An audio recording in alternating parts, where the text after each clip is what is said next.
नमस्कार दोस्तों, एक बार आपका फिर से स्वागत है स्वतंत्र Bharat education hub for UPSC and UPPSC aspirants के चैनल पर।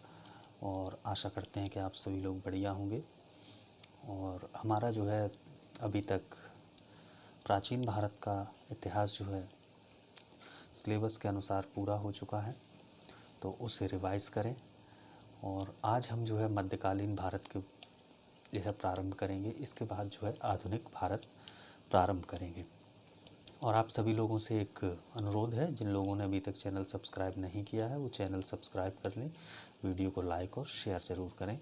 और जो भी हमारे सब्सक्राइबर हैं, अगर उन्हें आवश्यकता होती है तो उन्हें जो है नोट्स PDF के रूप में उपलब्ध करवा दिए जाएंगे। चलिए, तो अब हम प्रारंभ करते हैं मध्यकालीन भारत का इतिहास। तो सर्वप्रथम जो है मध्यकालीन भारत के इतिहास के बारे में चर्चा कहाँ से प्रारंभ की जाए, तो इसके लिए सबसे पहले मध्यकालीन भारत के इतिहास के जो स्रोत हैं उनके बारे में हम चर्चा करेंगे और फिर जो है आगे बढ़ेंगे। तो भूमिका क्या रही है? प्राचीन भारतीय इतिहास की तुलना में मध्यकालीन भारतीय इतिहास से संबंधित ऐतिहासिक सामग्री जो है प्रचुर मात्रा में मिलती है।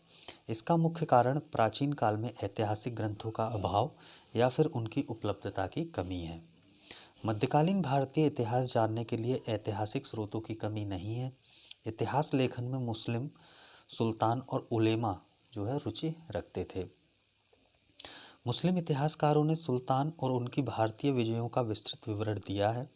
साहित्यिक स्रोतों के अतिरिक्त मध्यकालीन भारत में विदेशी यात्रियों के यात्रा वृत्तांत, शिक्षित सुल्तानों की आत्मकथा, विजय अभियानों के बाद स्थापित विजय स्मारक, विजय स्तंभ आदि ऐतिहासिक स्रोत से भी जो है पर्याप्त जानकारी मिलती है। सल्तनत काल में फारसी और अरबी पुस्तकों की रचना की गई। हालांकि इनके लेखकों को हम वैज्ञानिक इतिहासकारों की श्रेणी में नहीं रख सकते, क्योंकि वे केवल तत्कालिक शासकों के कार्यकलापों तक ही सीमित थे।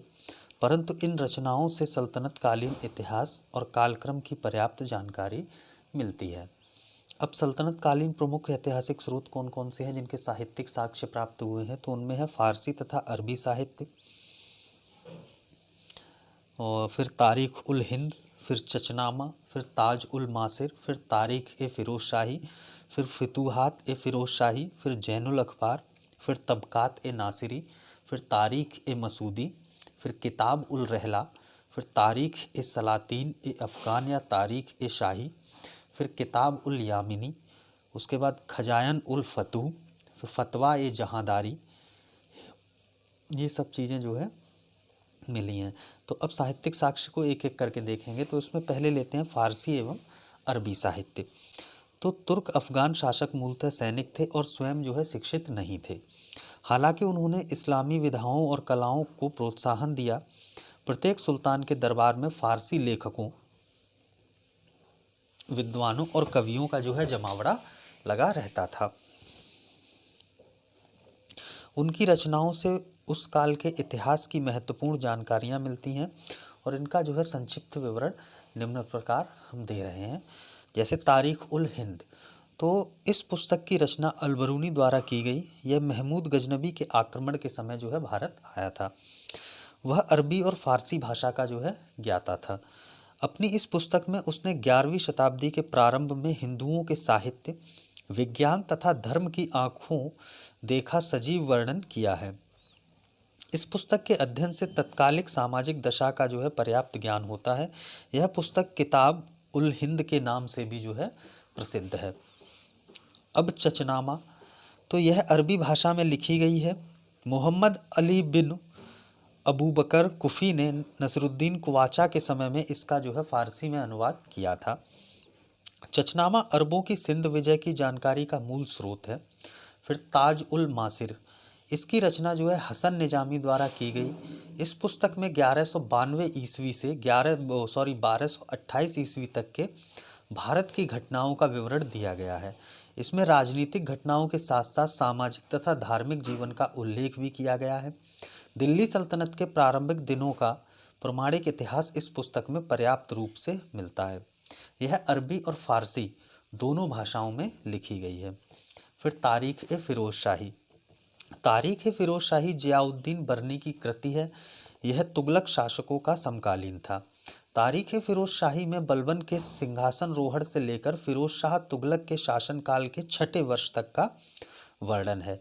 इस रचना में उस काल के सामाजिक आर्थिक जीवन तथा न्याय सुधारों का जो है वर्णन किया गया है। चूंकि बर्नी राजस्व अधिकारी के पद पर कार्यरत था, अतः उसने अपनी पुस्तक में राजस्व स्थिति का वर्णन स्पष्ट एवं विस्तार पूर्वक किया है। उसने इस ग्रंथ में तत्कालीन संतों, दार्शनिकों, इतिहासकारों, कवियों, चिकित्सकों आदि के विषय में भी लिखा है। इसके साथ ही अलाउद्दीन खिलजी के शासनकाल की सामाजिक तथा आर्थिक दशा का इस पुस्तक में जो है सजीव वर्णन मिलता है। इस पुस्तक की एक सीमा धार्मिक पक्षपात है, हालांकि समकालीन इतिहास वर्णन की दृष्टि से इसका ऐतिहासिक महत्व है। फिर फुतूहात ए फिरोज शाही, इसमें फिरोज शाह तुगलक के शासन प्रबंध के बारे में विस्तृत जानकारी दी गई है। इसमें फिरोज शाह तुगलक के सैन्य अभियानों का वर्णन किया गया है। इसके विषय में कहा जाता है कि स्वयं फिरोज शाह तुगलक ने इसे लिखा है। फिर जैनुल अखबार, इस पुस्तक के लेखक अबी सईद थे। इसमें ईरान के इतिहास का वर्णन किया गया है। इस पुस्तक से महमूद गजनबी के जीवन तथा क्रियाकलापों की जानकारी मिलती है। फिर तबकात ए नासिरी, इस पुस्तक का लेखक मिनहाज उस सिराज है, जिसने मोहम्मद गोरी की भारत विजय से लेकर 1259 और 60 ईस्वी तक का जो है वर्णन किया है। हालांकि इस पुस्तक में निष्पक्ष रूप से घटनाओं का वर्णन नहीं किया गया है, फिर भी अनेक विद्वानों ने इस पुस्तक की प्रशंसा की है। फरिश्ता जो है इस पुस्तक को उच्च कोटि की रचना मानता है। फिर तारीख ए मसूदी, अरबी भाषा में इस किताब का लेखक अबुल फजल मोहम्मद बिन हुसैन अल बेहाकी था। इस किताब में दरबारी षड्यंत्र तथा राजनीतिक चालों का बड़ा ही प्रभावकारी वर्णन किया गया है। तारीख मसूदी सल्तनत कालीन इतिहास के शासक मोहम्मद गजनबी एवं मसूद के शासनकाल में उत्कृष्टतम ऐतिहासिक स्रोत है। अब किताब उल रहला, इसका लेखक अफ्रीकी यात्री इब्न बतूता था। सन 1333 ईस्वी में वह भारत आया और 1342 ईस्वी तक रहा। उसने मोहम्मद बिन तुगलक के दरबार में न्यायिक पद पर कार्य किया। अरबी भाषा में लिखित इस पुस्तक में मोहम्मद बिन तुगलक के शासनकाल की राजनीतिक तथा सामाजिक स्थिति का जो है अच्छा चित्रण किया गया है। फिर तारीख ए सलातीन ए अफगान या तारीख ए शाही, यह पुस्तक अहमद यादगार द्वारा लिखी गई। इसमें अफगान एवं लोदी वंश के शासनकाल के इतिहास की पर्याप्त जानकारी मिलती है। फिर किताब उल यामिनी, इसकी रचना उतबी के द्वारा की गई थी। इस पुस्तक में सुबुक्तगीन और महमूद गजनबी के 1020 ईस्वी तक के इतिहास की जानकारी मिलती है। फिर खजायन उल फुतूह, यह पुस्तक अमीर खुसरो के द्वारा लिखी गई। इससे दिल्ली सल्तनत के इतिहास से संबंधित महत्वपूर्ण जानकारियाँ मिलती हैं। फिर फतवा ए जहांदारी, इस पुस्तक की रचना जियाउद्दीन बर्नी ने की थी, जिसमें शरीयत के अनुसार मुस्लिम शासकों के लिए आदर्श राजनीतिक संहिता का वर्णन किया गया है। अब हिंद संस्कृत तथा स्थानीय भाषाओं का साहित्य, तो सल्तनत काल के इतिहास की बहुत सी जानकारी हिंदी, संस्कृत तथा स्थानीय भाषाओं के साहित्य से भी मिलती है। इस काल में रामानुज ने ब्रह्मसूत्र पर टीकाएं लिखी, जयदेव ने गीत गोविंद तथा प्रसन्न राघव नाटक की रचना की। जयसिंह सूरी ने हमीर मदमर्दन, रविवर्मन ने प्रद्युम्न भ्युदय, विद्यानाथ ने प्रताप रुद्र कल्याण नामक नाटक की रचना की। हिंदू कानून पर आधारित प्रसिद्ध ग्रंथ मिताक्षरा की रचना विज्ञानेश्वर ने इसी काल में की थी, जो इतिहास की एक अमूल्य निधि है। ज्योतिष के प्रसिद्ध विद्वान भास्कराचार्य ने योग, वैशेषिक तथा न्याय दर्शन पर टीकाएं लिखी। कल्लड़ की राजतरंगिणी, जो इसी काल में लिखी गई, एक प्रमाणिक ऐतिहासिक रचना है। प्रादेशिक भाषाओं के साहित्य से भी हमें इस काल के घटनाओं की महत्वपूर्ण जानकारियां मिलती हैं। चंदबरदाई कृत पृथ्वीराज रासो नामक रचना से पृथ्वीराज चौहान के समय की जानकारी प्राप्त होती है। नयन चंद्र सूरी द्वारा रचित हम्मीर महाकाव्य से हमें रणथंभौर के राणा हम्मीर की जानकारी मिलती है। इसी प्रकार इस काल में मैथिली, बांग्ला, राजस्थानी तथा मराठी भाषाओं में भी अनेक ऐतिहासिक महत्व की रचनाएं लिखी गई हैं। अब विदेशी यात्रियों का विवरण। सल्तनत काल में अनेक विदेशी यात्री भारत आए। उन्होंने भारत भ्रमण करके उसका अपने ग्रंथों, विवरण पत्रों आदि में सजीव चित्रण किया। उनके द्वारा रचित रचनाओं में वर्णित जानकारियां इस काल के इतिहास की जानकारी के महत्वपूर्ण स्रोत हैं। इनमें से कुछ सल्तनत कालीन यात्रियों के विवरण निम्नलिखित हैं। अब अलबरूनी अलबरूनी ख्वारिज्म से भारत आया था। वह फारसी तथा अरबी भाषा का अच्छा ज्ञाता था। उसने संस्कृत, हिंदू धर्म तथा भारतीय दर्शन का अध्ययन किया था। उसने अनेक पुस्तकें लिखी, जिसमें तारीख उल हिंद सर्वाधिक प्रसिद्ध है। इससे प्रारंभिक 11वीं शताब्दी के हिंदुओं के साहित्य, विज्ञान, धर्म तथा सामाजिक परंपराओं की जानकारी प्राप्त होती है। अब इब्न बतूता इब्न बतूता जो है 1333 ईस्वी में भारत आया था। 8 वर्ष भारत में रहने के दौरान उसने भारत में अनेक स्थानों की यात्राएं की और भारतीयों के खान पान, रहन सहन, धर्म, परंपरा आदि के विषय में बारीकी से लिखा। इब्न बतूता मोहम्मद बिन तुगलक के राज दरबार में काम करता था, जिस कारण उससे दरबारी राजनीति का भी व्यवहारिक ज्ञान था। इब्न बतूता प्रकृति प्रेमी था, अतः उसके यात्रा वृत्तांत में पशु पक्षियों और वनस्पतियों का बड़ा सुंदर वर्णन मिलता है। अपने ग्रंथ किताब उल रहला में उसने भारत के विषय में विस्तार से लिखा है। फिर मार्को पोलो 13वीं शताब्दी में भारत आया था। उसने दक्षिण भारत के सामाजिक जीवन का सजीव वर्णन किया है। वह वेनिस का निवासी था, जो पांड्य राजा के दरबार में आया था। मार्को पोलो को जो है मध्यकालीन यात्रियों का राजकुमार कहा जाता है। अब अब्दुल रज्जाक 1442 से 43 ईस्वी में भारत आया था। उसने देवराय द्वितीय के शासन काल में तैमूर राजवंश के शासक शाहरुख के राजदूत के रूप में विजयनगर साम्राज्य का दौरा किया था। अपनी यात्रा वृत्तांत में उसने विजयनगर कालीन सामाजिक तथा आर्थिक जीवन का विस्तार से वर्णन किया है। फिर निकोलो डी कांटी इटली का रहने वाला था। सन 1420 से 21 में वह भारत आया था। उसने देवराय प्रथम के शासनकाल में विजयनगर साम्राज्य का दौरा किया था। उसने ट्रेवल्स ऑफ निकोलो कांटी नामक पुस्तक में इस यात्रा का वर्णन किया है। उसके वर्णन से तत्कालीन भारतीय समाज के रीति रिवाज, रहन सहन आदि की महत्वपूर्ण जानकारी प्राप्त होती हैं। उसके बाद डोमिंगो पायस पुर्तगाली यात्री था। उसने दक्षिण भारत की यात्रा के दौरान विजयनगर साम्राज्य के शासक कृष्णदेव राय के शासनकाल में प्राचीन हम्पी के सभी ऐतिहासिक पहलुओं का विस्तृत वर्णन किया। फिर फर्नाओ नुनीज, यह एक पुर्तगाली यात्री था, इतिहासकार और घोड़ों का व्यापारी था।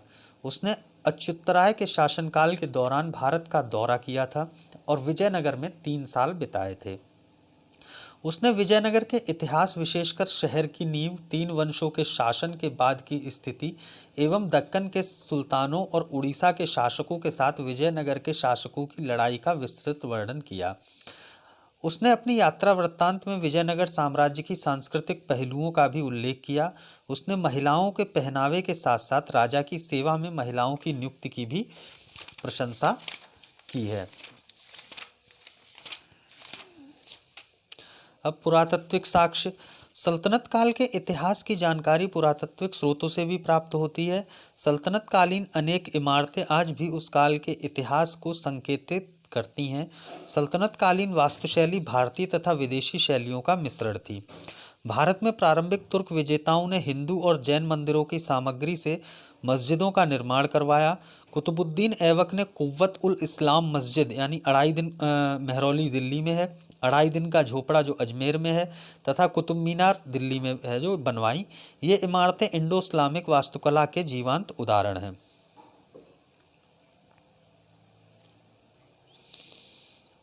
कुतुब मीनार के बारे में एक बात और है।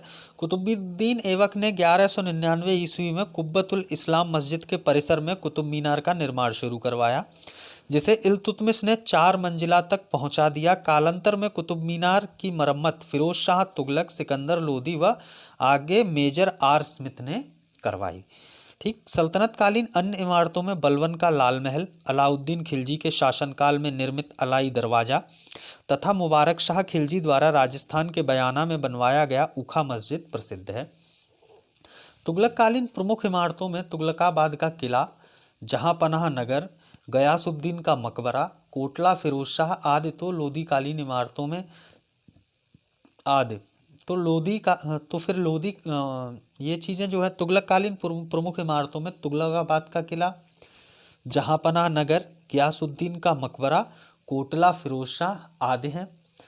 और लोधी कालीन इमारतों में सिकंदर लोधी का मकबरा तथा मोठ की मस्जिद काफ़ी प्रसिद्ध है। अब मुगल कालीन प्रमुख ऐतिहासिक स्रोत क्या क्या हैं? तो मुगल काल के इतिहास के अध्ययन के लिए ऐतिहासिक स्रोतों की संख्या भी अधिक है, उनमें विविधता भी है। सल्तनत कालीन स्रोतों की लगभग सभी श्रेणियां मुगल काल में भी उपलब्ध हैं। इनके अतिरिक्त कई प्रकार की रचनाएं भी मिलती हैं, जैसे दरबारी इतिहासकारों की रचनाएं, क्षेत्रीय इतिहास से संबंधित रचनाएं आदि। मुगल काल में एक पूर्णतः नई श्रेणी यूरोपीय यात्रियों के वृत्तांत के रूप में है। मुगल कालीन इतिहास लेखन की परंपरा भी सल्तनत काल से भिन्न है।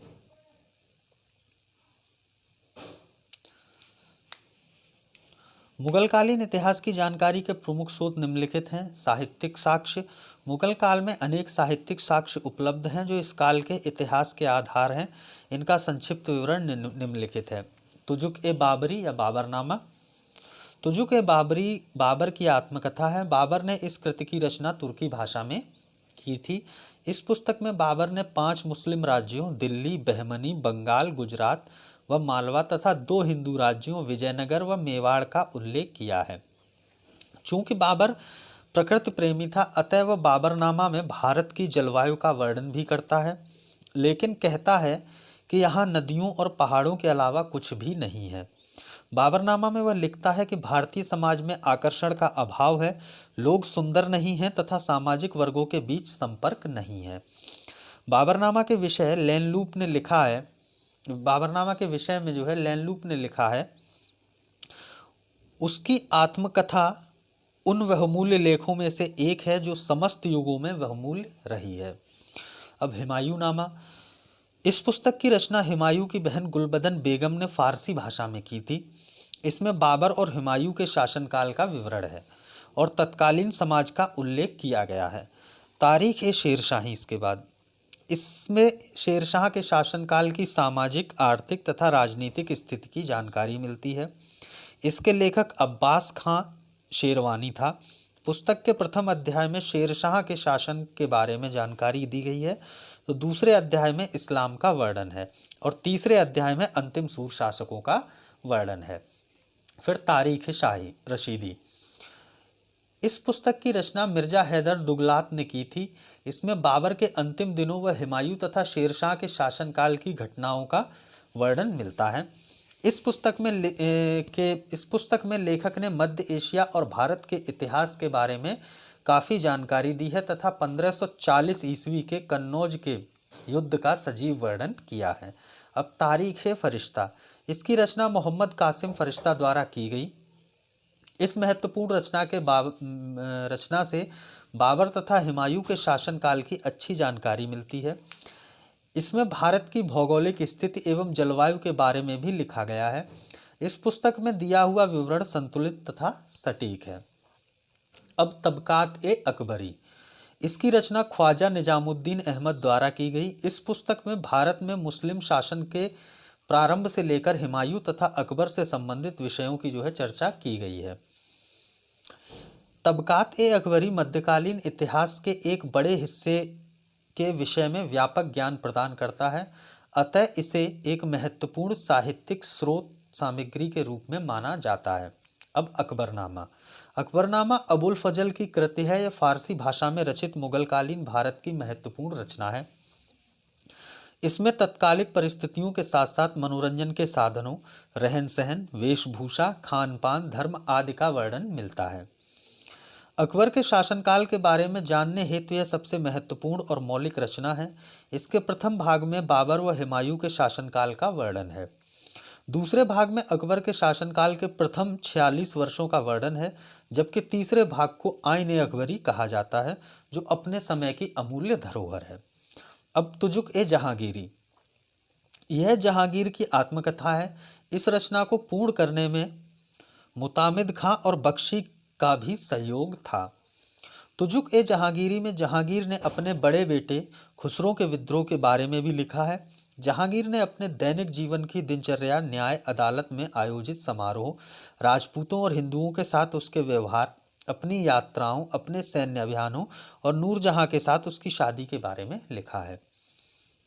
अब तुजुक ए जहांगीरी में तत्कालिक सामाजिक अवस्था एवं संस्कृति का सजीव वर्णन किया गया है। अब शाहजहां कालीन रचनाएं। इस काल की रचनाओं में पादशाहनामा, शाहनामा तथा बादशाहनामा प्रमुख हैं। पादशाहनामा की रचना काजीवनी, शाहनामा की रचना इनायत खां तथा बादशाहनामा की रचना अब्दुल हामिद लाहौरी ने की है। इन तीनों रचनाओं द्वारा शाहजहां कालीन राजनीतिक एवं सामाजिक जीवन, साहित्य एवं कला के बारे में महत्वपूर्ण जानकारी उपलब्ध होती है। अब औरंगजेब कालीन रचनाएं। औरंगजेब के काल में मुत्खाब उल लुबाब यानी खफी खां, आलमगीर नामा मिर्जा मोहम्मद काजिम, मासिर और आलमगीरी साखी मुस्तैद खां, फुतुआत ए आलमगीरी ईश्वरदास नागर तथा नुस्खा ए दिलकुश भीमसेन आदि रचनाएं लिखी गई हैं। एक बार दोबारा सुन ले इसे। औरंगजेब के काल में मुत्खाब उल लुबाबी, ये किसने लिखी? खफी खां ने। आलमगीर नामा ये लिखी मिर्जा मोहम्मद काजिम ने। मासिर ए आलमगीरी ये लिखी साकी मुस्तैद खां ने। फिर फुतुहात ए आलमगीरी ये ईश्वरदास नागर ने। फिर नुस्ख ए दिलकुश ये भीमसेन ने। ये रचनाएं जो है लिखी गई हैं। इन रचनाओं से औरंगजेब कालीन राजनीतिक, सामाजिक तथा धार्मिक स्थिति की जो है अच्छी जानकारी प्राप्त होती है।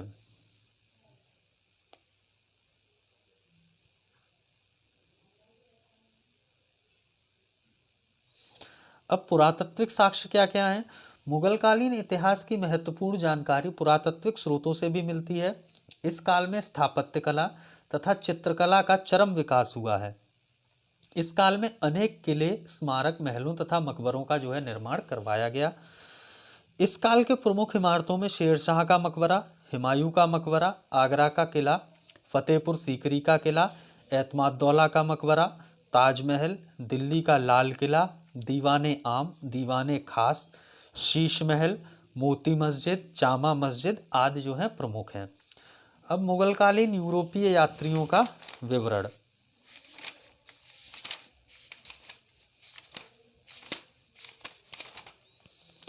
तो यूरोपीय यात्रियों के वृत्तांत में अनेक राजनीतिक घटनाओं, मुगल दरबार के ऐश्वर्यपूर्ण जीवन, देश की आर्थिक स्थिति, व्यापार और वाणिज्य आदि पर जो है प्रकाश पड़ता है। जहांगीर के काल में दो प्रसिद्ध यूरोपीय यात्री हॉकिंस और टॉमस रो भारत आए। हॉकिंस को जहांगीर ने अपने दरबार में मनसबदार बनाया। हॉकिंस ने अपने यात्रा वृत्तांत में बादशाह के रहन सहन, दरबारी परंपराओं तथा तत्कालिक सामाजिक जीवन का बड़ा ही सुंदर चित्रण किया है। दूसरा जो है यूरोपीय यात्री सर टॉमस रो तथा उसका भारत आने का उद्देश्य जहांगीर के साथ व्यापारिक संबंध स्थापित करना था। उसने अपनी यात्रा वृत्तांत में मुगल साम्राज्य के वैभव का जो है चित्रण किया है। अब कुछ जो मध्यकालीन रचनाएं हैं और उनके रचनाकार। किताब उल हिंद अलबरूनी, इसमें भारत के धार्मिक और सामाजिक जीवन के विस्तृत वर्णन के साथ यहाँ के ज्ञान विज्ञान की भी विस्तृत व्याख्या की गई है। फिर राजतरंगिणी कल्हड़ की है, तो इसमें कश्मीर के क्षेत्रीय इतिहास का जो है सजीव वर्णन किया गया है। फिर गौडवहु ये वाकपति की है। कन्नौज के शासक यशोवर्मन के बारे में इससे जानकारी मिलती है। फिर रामचरित ये संध्याकर नंदी की है। पाल वंश के शासक रामपाल के जीवन के संबंध में इसमें चर्चा की गई है। फिर तबकात ए नासिरी ये मिनहाज उस सिराज की है। इस रचना में इस्लाम के उदय से पूर्व काल के पैगंबरों का वर्णन और मुसलमानों का इतिहास भी वर्णित है। फिर तारीख ए फिरोजशाही ये जियाउद्दीन बरनी की है। इसमें बलबन के सत्ता में आने से आरंभ होने वाली घटनाओं का विवरण मिलता है। फिर खजायान उल फुतू ये अमीर खुसरो की है। इसमें अलाउद्दीन खिलजी की विजयों का वर्णन है। फिर तुगलकनामा ये अमीर खुसरो की है। ये तुगलक वंश के सत्तारूढ़ होने की घटनाओं का वर्णन है। फिर नूह सिपहर ये अमीर खुसरो की है। भारत की जलवायु, रहन सहन, कृषि, वेशभूषा आदि का वर्णन है। फिर फुतूह उस सलातीन ये इसामी की है। गजनी राज्य के उद्देश्य से लेकर बहमनी राज्य की संस्थापना तक की घटनाओं का इसमें वर्णन है। फिर फतवाए जहांदारी जियाउद्दीन बर्नी की है। इसमें सल्तनत कालीन राजनीतिक दर्शन और प्रशासन का जो है उल्लेख है। फिर किताब उल रहला ये इब्न बतूता की है और मोहम्मद बिन तुगलक के व्यक्तिगत जीवन, प्रशासन, सामाजिक जीवन आदि का इसमें उल्लेख है। फिर तारीख ए शेरशाही ये अब्बास खां शेरवानी की है। इसमें अकबर के आदेश पर उसके दरबार में लिखी गई शेरशाह के शासन और प्रशासनिक कार्यों की जानकारी मिलती है। फिर अकबरनामा ये अबुल फजल की है। यह 3 भाग में है। प्रथम भाग में अकबर के पूर्वगामी शासकों का इतिहास एवं दूसरे भाग में अकबर के शासनकाल की प्रमुख घटनाओं का वर्णन है तथा तीसरा भाग आइन ए अकबरी कहलाता है, जिसमें अकबर द्वारा प्रतिपादित शासन प्रणाली, कानून, नियम आदि की जानकारी है। फिर पादशाहनामा ये मोहम्मद अमीन काजविनी, अब्दुल हामिद लाहौरी तथा मोहम्मद वारिस ने जो है लिखी है और इसमें शाहजहां के काल का इतिहास है। मोहम्मद अमीन काजविनी ने शाहजहां के प्रथम 10 वर्षों का इतिहास लिखा। इसके पश्चात अगले 10 वर्षों का विवरण अब्दुल हामिद लाहौरी ने किया तथा मोहम्मद वारिस ने शाहजहां के संयुक्त इतिहास का वर्णन किया, परंतु 20 वर्षों के बाद का इतिहास उसने स्वतंत्र होकर लिखा। फिर नुस्खाए दिलकुशा ये भीमसेन की रचना है। औरंगजेब कालीन दक्षिण भारत के इतिहास का वर्णन तथा मुगल मराठा संघर्ष का उल्लेख है इसमें। फिर बल्लात चरित ये आनंद भट्ट इसके रचनाकार हैं और इसमें बंगाल के सैन वंश का वर्णन मिलता है। और फिर जो है पृथ्वीराज रासो ये चंद्रबरदाई की है और इसमें पृथ्वीराज चौहान के जीवन का वर्णन तथा संयोगिता के संग उनके प्रेम का वर्णन एवं मोहम्मद गोरी द्वारा उसे बंदी बनाकर गजनी ले जाने तथा शब्द भेदी बाण द्वारा मोहम्मद गोरी को मारने का वर्णन है। तो ये तो जो है मध्यकालीन भारत के जो है ऐतिहासिक स्रोत हो गए जिनके द्वारा मध्यकालीन भारत की हमें जानकारी मिलती है। और इसके बाद जो है आता है अरबों द्वारा जो है सिंध पर विजय। तो अरबों द्वारा सिंध पर विजय, उसके बाद है तुर्कों के आक्रमण जो है, उससे पूर्व जो है भारतीय राजवंश जो रहे हैं। तो अब जो है हम अरबों द्वारा सिंध पर विजय इसके बारे में चर्चा करेंगे। तो भूमिका क्या रही है अरबों की। अरब एवं बाद में तुर्कों द्वारा भारत पर आक्रमण जो है भारतीय इतिहास की महत्वपूर्ण घटनाएं हैं। अरबों द्वारा धन की लूट के लिए सिंध एवं उसके आसपास के क्षेत्रों में आक्रमण किए गए। भारत पर सर्वप्रथम मुस्लिम आक्रमण जो है 711 ईस्वी में उबैदुल्लाह के नेतृत्व में हुआ। इसके बाद 711 ईस्वी में ही बुदैल के नेतृत्व में दूसरा आक्रमण हुआ। ये दोनों ही आक्रमण जो है असफल हुए। अंततः 712 ईस्वी में मोहम्मद बिन कासिम के नेतृत्व में पहला सफल मुस्लिम आक्रमण भारत पर हुआ।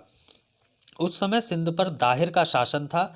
सिंध विजय के बावजूद अरब आक्रमणकारी भारत में उस प्रकार का साम्राज्य नहीं बना पाए जैसा कि उस समय उन्होंने एशिया, अफ्रीका और यूरोप के विभिन्न शहरों में बनाया था। फिर जो है 712 ईस्वी में अरबों से पराजय तथा आगामी चुनौतियों का सामना करने के लिए नई शक्तियों गुर्जर, प्रतिहार, राष्ट्रकूट, चालुक्य आदि का जो है प्रादुर्भाव हुआ है, जिन्होंने भारत में आगामी 300 वर्षों तक शासन किया। अरब आक्रमण के बाद भारतीय प्रायद्वीप एक लंबे समय अंतराल तक विदेशी आक्रमणों से सुरक्षित रहा, लेकिन 1000 ईस्वी के आसपास भारत में एक बार पुनः विकेंद्रीकरण का विभाजन की स्थिति सक्रिय उठी। परिणामतः तुर्कों ने मोहम्मद गजनबी के नेतृत्व में भारत पर कुल 17 बार आक्रमण किए। भारत में मुस्लिम शासन की स्थापना का श्रेय अरबों की अपेक्षा तुर्कों को दिया जाता है। अब 8वीं शताब्दी के आरंभ में भारत की राजनीतिक दशा क्या थी। तो इस समय देश में कोई सर्वोच्च केंद्रीय शक्ति नहीं थी। भारत विभिन्न छोटे छोटे राज्यों का संग्रह था और प्रत्येक राज्य स्वतंत्र एवं सार्वभौम था। 8वीं शताब्दी के पूर्वार्ध में प्रमुख राज्य निम्नलिखित हैं। अफगानिस्तान। अरब आक्रमण के समय अफगानिस्तान में एक ब्राह्मण वंश का शासन था। मुसलमान लेखकों ने इस वंश को हिंदुशाही साम्राज्य अथवा काबुल या जाबुल का साम्राज्य कहा है। फिर कश्मीर। 7वीं शताब्दी में कश्मीर में दुर्लभवर्धन ने कारकोट वंश की स्थापना की। वेनसांग ने इसके शासनकाल में कश्मीर की यात्रा की। दुर्लभवर्धन का उत्तराधिकारी दुर्लभक हुआ, जिसने प्रतापादित्य की उपाधि धारण की।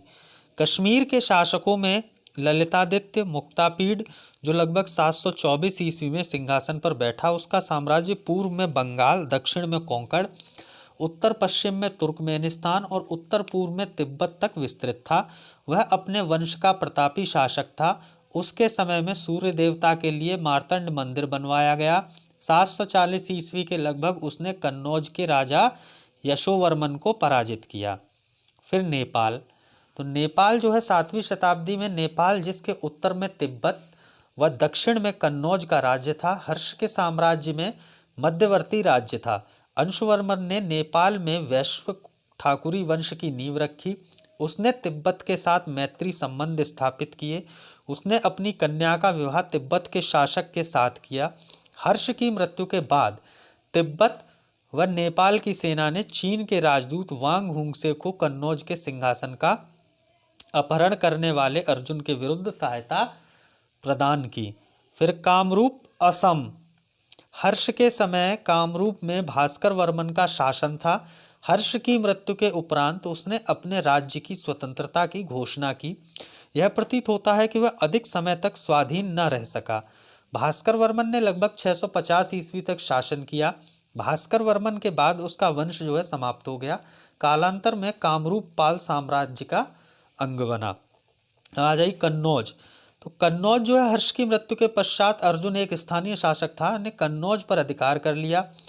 उसने चीन के राजदूत वांग हुंगसे का विरोध किया, जो हर्ष की मृत्यु के उपरांत वहां पहुंचता था। वांग हुंगसे पुनः असम, तिब्बत व नेपाल की सैन्य सहायता लेकर लौटा। युद्ध में अर्जुन की हार हुई। अर्जुन को बंदी बनाकर चीन ले जाया गया। तत्पश्चात वहीं कारागार में उसकी मृत्यु हो गई। 8वीं शताब्दी के आरंभ में यशोवर्मन कन्नौज के सिंहासन पर बैठा। अपने पराक्रम से उसने पुनः कन्नौज को अपने अतीत का गौरव प्रदान किया। वह सिंध के राजा दाहिर का समकालीन था। इसके उपरांत कन्नौज पर आधिपत्य के लिए 8वीं शताब्दी की 3 बड़ी शक्तियों पाल, गुर्जर, प्रतिहार व राष्ट्रकूटों के मध्य एक संग्राम हुआ, जिसे त्रिपक्षीय संघर्ष के नाम से जाना जाता है। कुछ समय के लिए कन्नौजों पर प्रतिहारों का आधिपत्य स्थापित हो गया, परंतु बाद में उनका स्थान पाल वंशों ने ले लिया। अंतोगत्वा इस युद्ध में प्रतिहारों की विजय हुई। इसके बाद प्रतिहार उत्तर भारत की एक महत्वपूर्ण शक्ति के रूप में उभर कर आए। अब आ जाइए बंगाल। बंगाल में गौड़ शासक शशांक का शासन था, जिसने 600 से 638 ईस्वी तक गौड़ साम्राज्य पर शासन किया। इसी समय राजा शशांक का युद्ध हर्षवर्धन से भी चलता रहा। शशांक की मृत्यु के बाद उसके बेटे मानव ने 8 माह तक गौड़ पर शासन किया। शशांक की मृत्यु के पश्चात लगभग 1 शताब्दी तक बंगाल में अराजकता और अव्यवस्था का वातावरण व्याप्त रहा। 8वीं शताब्दी के मध्य अशांति एवं अव्यवस्था से तंग आकर बंगाल के प्रमुख नागरिकों ने गोपाल नामक एक सुयोग्य सेना नायक को अपना राजा बनाया। गोपाल ने जिस नवीन राजवंश की स्थापना की उसे पालवंश कहा गया। गोपाल द्वारा स्थापित किए गए पालवंश ने 12वीं शताब्दी तक राज्य किया। धर्मपाल, देवपाल व महीपाल इस वंश के प्रसिद्ध शासक हुए। अब सिंध में रायवंश का शासन था। जब हेनसांग भारत आया तब उसने सिंध में शूद्र शासक को पाया। हर्ष ने अपने कार्यकाल में सिंध पर विजय प्राप्त की थी, लेकिन हर्ष की मृत्यु के उपरांत सिंध स्वतंत्र हो गया। रायवंश का अंतिम शासक राय साहसी द्वितीय था। ब्राह्मण मंत्री चाच ने उसके उपरांत उसके राज्य पर अधिकार करके ब्राह्मण वंश की नींव रखी। चाच के पश्चात चंदर व चंदर के बाद दाहिर गद्दी पर बैठा। इसी सिंध राजा दाहिर ने सिंध आक्रमण के समय अरबों का सामना किया। और सिंध विजय से पूर्व अरबों की असफलता के क्या कारण रहे, तो सर्वविदित है कि वास्तविक रूप से सिंध को अरबों ने 712 ईस्वी में विजित किया, लेकिन ऐसा नहीं है कि इससे पहले अरबों ने इस ओर कोई विजय की कोशिश नहीं की। कहा जाता है कि खलीफा उमर के समय 636 ईस्वी में बंबई के निकट थट्टा की विजय के लिए एक मुस्लिम नाविक अभियान भेजा गया, परंतु वह असफल रहा।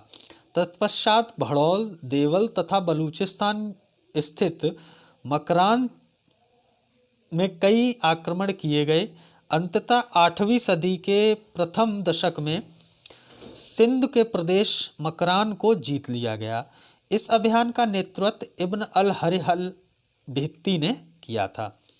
अब अरबों का सफल आक्रमण जो कब हुआ है, अरबों द्वारा भारत पर पहला सफल आक्रमण 712 ईस्वी में मोहम्मद बिन कासिम द्वारा किया गया। इस आक्रमण से पूर्व घटित घटनाओं को कई इतिहासकार अरबों द्वारा सिंध पर आक्रमण के प्रमुख कारण मानते हैं।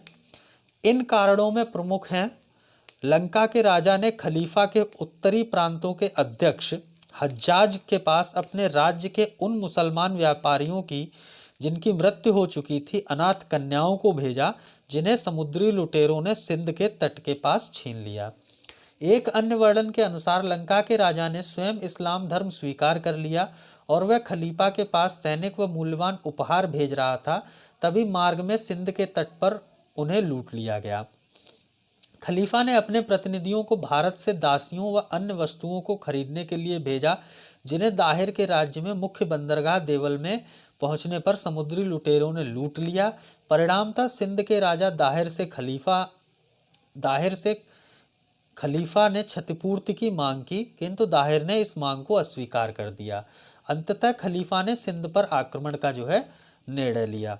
कारण कुछ भी हो, लेकिन वास्तविकता में अरबों की सिंध विजय का कारण इस्लाम धर्म का प्रचार प्रसार और लूट की धनराशि से धनवान बनने का दृढ़ निश्चय था। ऐसा इसलिए क्योंकि भारत पर आक्रमण से पूर्व अफ्रीका और यूरोप के विशाल क्षेत्रों को अपने अधीन कर चुके थे। अब मोहम्मद बिन कासिम के अभियान, तो देवल अभियान। मोहम्मद बिन कासिम ने मकरान के रास्ते सर्वप्रथम देवल पर आक्रमण किया।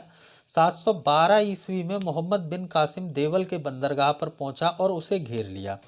देवल में दाहिर के भतीजे ने उसका डटकर सामना किया, परंतु छली ब्राह्मणों द्वारा कासिम के साथ दिए जाने के कारण देवल में जल्द ही मोहम्मद बिन कासिम को विजय प्राप्त हुई। अब निरून अभियान। देवल से मोहम्मद बिन कासिम निरून की ओर बढ़ा, जहां बौद्ध भिक्षुओं ने बिना युद्ध किए उसकी अधीनता स्वीकार कर ली। अब सहबन अभियान। सहबन में दाहिर का चचेरा भाई माजरा शासन करता था। यहाँ भी थोड़े बहुत विरोध के बाद कासिम की अधीनता स्वीकार कर ली गई। अब रावर अभियान। सहबन विजय के पश्चात मोहम्मद बिन कासिम ने सिंध नदी पार कर राजा दाहिर पर आक्रमण किया। दाहिर इस आक्रमण से चकित रह गया और उसने अपनी सेना के साथ भागकर रावर में शरण ली, जहां दाहिर और कासिम की सेना के बीच 20 जून 712 ईस्वी को भीषण युद्ध हुआ। अंततः युद्ध के दौरान दाहिर की मृत्यु हुई।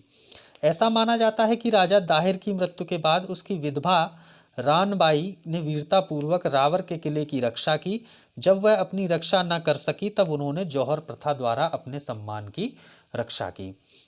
फिर ब्राह्मणाबाद अभियान। यहाँ दाहिर का पुत्र जयसिंह शासन कर रहा था। माना जाता है कि ब्राह्मणाबाद में मोहम्मद बिन कासिम और जयसिंह की सेनाओं के बीच भीषण युद्ध हुआ, जिसमें लगभग 20,000 लोगों की मृत्यु हुई। अंततः परास्त होकर जयसिंह युद्ध भूमि से भाग गया।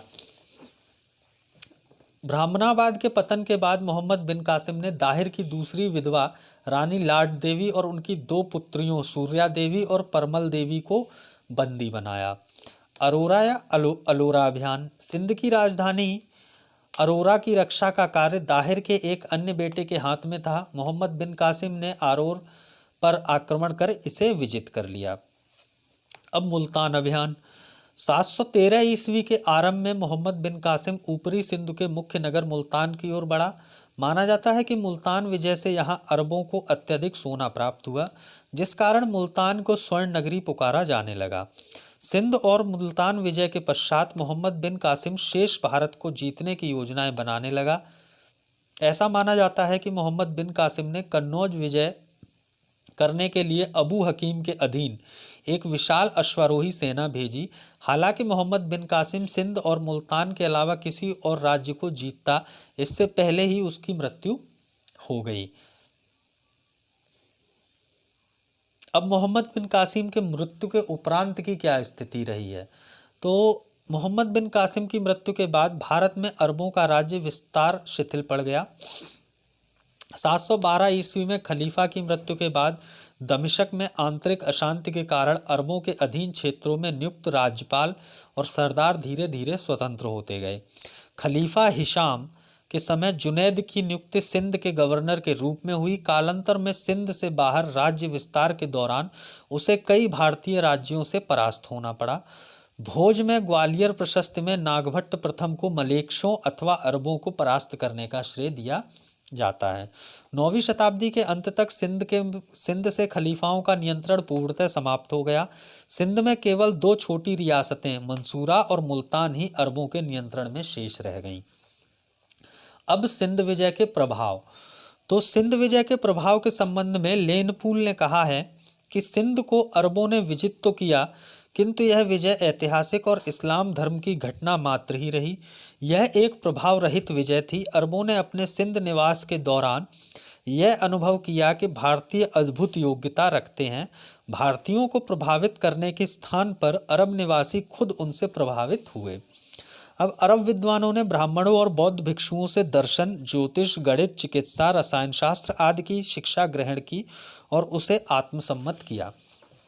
ऐसा माना जाता है कि 8वीं शताब्दी में खलीफा मंसूर के समय अरब विद्वान अपने साथ ब्रह्मगुप्त द्वारा रचित ब्रह्म सिद्धांत और श्री हर्ष द्वारा रचित खंडन खंड खाद्य अरब ले गए, जहां भारतीय विद्वानों की सहायता से उनका अरबी भाषा में अनुवाद कराया गया। ज्योतिष ज्ञान का अरबों पर अत्यधिक प्रभाव पड़ा। खगोल शास्त्र में भी अरबों ने रुचि ली। शून्य और दार्शनिक पद्धति का ज्ञान सीखकर अरबों ने इसे रोमन साम्राज्य में प्रसारित किया। वस्तुतः 9वीं सदी में गणितज्ञ अल-ख्वारिज्म ने इसे अरब में लोकप्रिय बनाया और 12वीं सदी में ईसाई मठवासी एबेलार्ड द्वारा यह ज्ञान यूरोप पहुंचा और इसे अरब अंक पद्धति के नाम से जाना गया। भारत अरब व्यापारिक संबंधों में वृद्धि हुई और इसे तब और बढ़ावा मिला जब अब्बासी खलीफा ने बगदाद की स्थापना की। मुल्तान व सिंध में अरबी लोग स्थायी रूप से रहने लगे और करमतिया नामक एक नए संप्रदाय का उदय हुआ।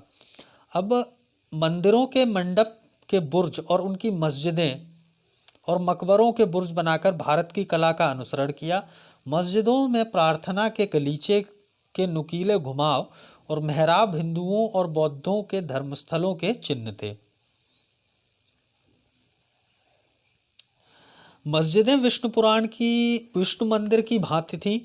मस्जिदों के प्रवेश द्वार मंदिरों के गोपुरम और भारतीय गांवों के द्वारों से मिलते जुलते थे। मस्जिदों की मीनारें भारत के विजय स्तंभों की नकल थीं।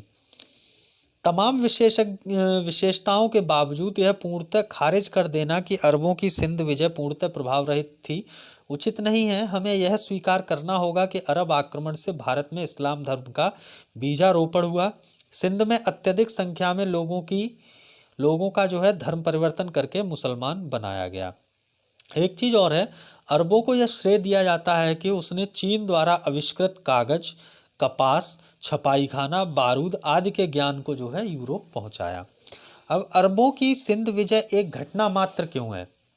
अरबों की सिंध विजय कोई प्रभावशाली छाप न छोड़ सकी, जिस कारण कई इतिहासकार द्वारा इसे मात्र एक घटना माना जाता है। हालांकि सिंध विजय के बाद अरबों को आगे और अधिक सफलता न मिल पाने के अन्य कारण भी थे।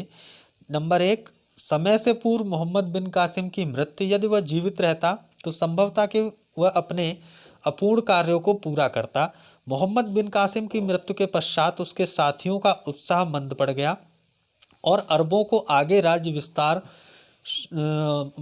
अरबों का जो है आगे राज्य विस्तार जो है वो शिथिल पड़ गया। अब फिर जो है अरबों द्वारा सर्वप्रथम सिंध पर आक्रमण करने का जो निर्णय अदूरदर्शी था। ऐसा इसलिए क्योंकि सिंध काफ़ी निर्धन राज्य था। अतः अरबों को सिंध विजय के बाद भी शेष भारत की विजय करने के लिए आवश्यक धन सामग्री जो है प्राप्त न हो सकी। फिर आगे एक अन्य कारण जो है दमिश्क में खिलाफत के लिए 2 दलों का परस्पर संघर्ष था। 750 ईस्वी में एक क्रांति के परिणाम स्वरूप उमैयद खलीफाओं का पतन होने पर अब्बासी लोग सशक्त हो गए। चूंकि सिंध की विजय उमैयदों ने आरंभ की थी, लेकिन बाद में अब्बासियों की इसमें रुचि न थी। अब्बासियों ने सिंध में अपने अधिकारियों को यह आज्ञा देकर भेजा था कि उमैयद राज्यपालों और अधिकारियों को उनके पदों से हटा दें। कालांतर में आंतरिक अशांति के कारण सिंध के राज्यपाल और सरदार जो है लगभग स्वतंत्र हो गए थे। तो ये तो था अरबों की सिंध पर विजय। और उसके बाद जो है अब हम लोग